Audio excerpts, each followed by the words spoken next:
Personal grudge తీసుకుంటున్నారు.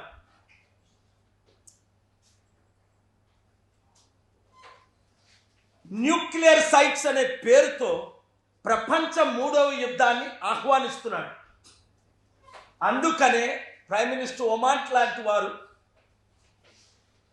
Israeli farmer prime ministers ప్రధానమంత్రులే నేను పిలుపునిచ్చిన తరువాత నెతన్యాహుని వ్యతిరేకిస్తున్నారు.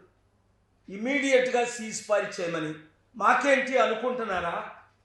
ఈరోజు మన ఫ్లైట్సే ల్యాండ్ అవ్వడం కష్టం అవుతుంది. ఎందుకు అంటే నెతన్యాహు ఇజ్రాయేలీ కంట్రీకి 50 యూరప్ దేశాలు, అమెరికా, కెనడా, ఆస్ట్రేలియా, న్యూజిలాండ్ లాంటి కంట్రీస్, ప్రపంచంలో ఉన్న ధనమైన దేశాలన్నీ ఎక్కువ మంది ఇజ్రాయెల్కే మద్దతు ఇస్తున్నారు. మరి ఇరాన్కి ఎవరు మద్దతు ఇస్తున్నారు? రష్యా, చైనా, నార్త్ కొరియా సిద్ధంగా ఉన్నారు 3వ ప్రపంచ యుద్ధం చేయడానికి. అందుకనే ఈ అర్జెంట్ ప్రెస్ మీట్. అసలు నేను అక్కడికి వెళ్ళాలి, పరిస్థితులు బాగోలేవు. ఎందుకంటే 2011లో మీరు చూశారు, మీ ఛానల్స్ రిపోర్ట్ కూడా చేశాయి. 28 రోజులు నేను అక్కడ ఉన్నాను. మన ఎంపీలు తీసుకొని వెళ్ళి వాళ్ళైతే 3 రోజుల్లోనే తిరిగి వచ్చేసారు.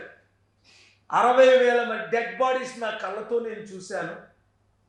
నేను చనిపోయానని కూడా న్యూస్లో వచ్చాయి. ఎందుకంటే అండర్ గ్రౌండ్లో నన్ను పెట్టి దేవుడు కాపాడాడు.